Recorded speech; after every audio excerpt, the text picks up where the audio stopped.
Hello, happy Saturday. Changing it up a little bit today. I'm in the book of Luke, and I'm going to read to you um, a story, a history lesson where Jesus heals somebody. And it's in Luke 18, verse 35. It starts out, it says, "Then it happened, as he was coming near Jericho, that a certain blind man sat by the road begging. And hearing a multitude passing by, he asked what it meant. So they told him that Jesus of Nazareth was passing by." It's interesting right there that the crowd doesn't recognize Jesus as more than just a man from a place. So that's what they told this blind beggar is this man is passing by, and he's well known by his name, but he's just a man. Um, so and he cried out, saying, "Jesus, Son of David, have mercy on me." So apparently he knew something about Jesus that the crowd told that they didn't know. Um, he believed that Jesus was the son of David, which, as far as I remember, is another term for Messiah, the one who was to come to save the people of God. Um, and so that's what he calls Jesus, and he yells it out. He cried out. So then it says, "Then those who went before warned him that he should be quiet. But he cried out all the more, 'Son of David, have mercy on me.'" So it's crazy. Whoever these people are that went before, or in front of the crowd, whether they're just normal people or whether they're Jesus's followers, I don't know. But they tried to quiet him down.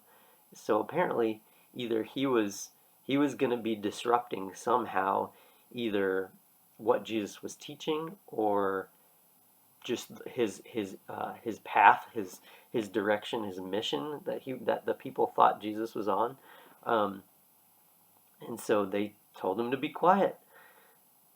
So it's crazy that this guy, he just gets louder, and he focuses what he's saying more. He says, "Son of David." He's like, really, I know who you are, Jesus. Basically, that's how I interpret it. Um, and he asks for mercy. He knows that he has a need that Jesus can fill, and he's not afraid to admit, like, I need help. So, so Jesus, this is the crazy part too. So Jesus stood still and commanded him to be brought to him. The Son of God stops what he's doing. He lets himself be interrupted by a needy person, and then he invites that person to come to him, or he commands that they bring him to him.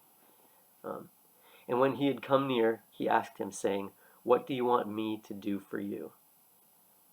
So right there, blind Bartimaeus is his title that he has given Jesus, who he believes Jesus is.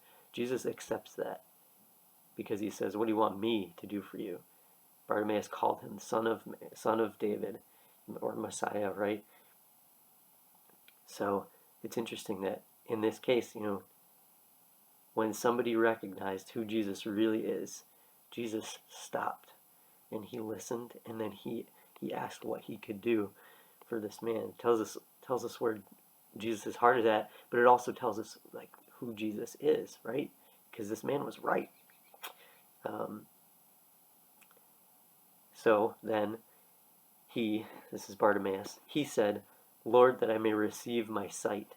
So he's already asked for mercy, and he's gotten an audience with Jesus, and so then he gets specific.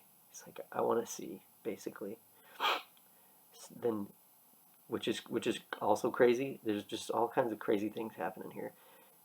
If I knew somebody who was asking another human to heal them, I would be a little embarrassed for them, and I'd also be concerned for their mental health, um, because people aren't able to do miracles, but God is, and so this guy, he trusted that God could heal him and that Jesus was able. Jesus is God. Um, so then Jesus said to him, "Receive your sight. Your faith has made you well." And so, right there, faith is so important. In another part of God's Word, we read that uh, that faith comes from God. He gives us, even faith, he gives us the ability to trust him. So that isn't something that we conjure up or that we are able to acquire, but it can be strengthened. So ultimately, to say that even our faith is a gift from God, which just shows us God's goodness, but we do have to act on it, like Bartimaeus did, by calling out to Jesus, by asking him for help, and then through that we can receive healing. So Jesus said, "Receive your sight, your faith has made you well." And then immediately he received his sight and followed him, glorifying God. And all the people, when they saw it, gave praise to God.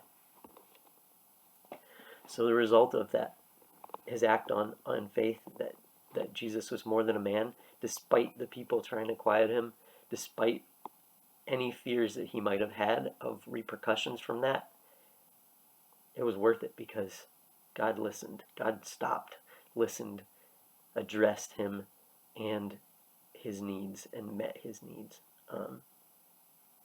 And so if we parallel this with ourselves, we're all blind spiritually.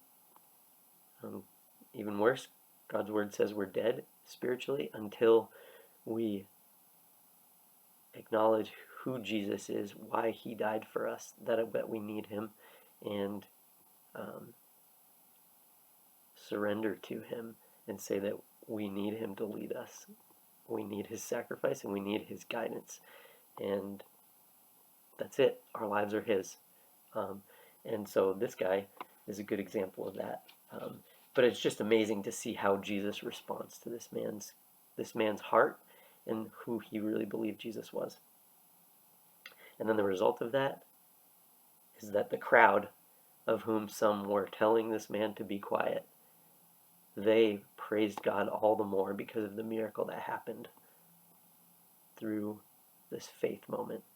So, hope that's encouraging to you. And I just want to say that if you don't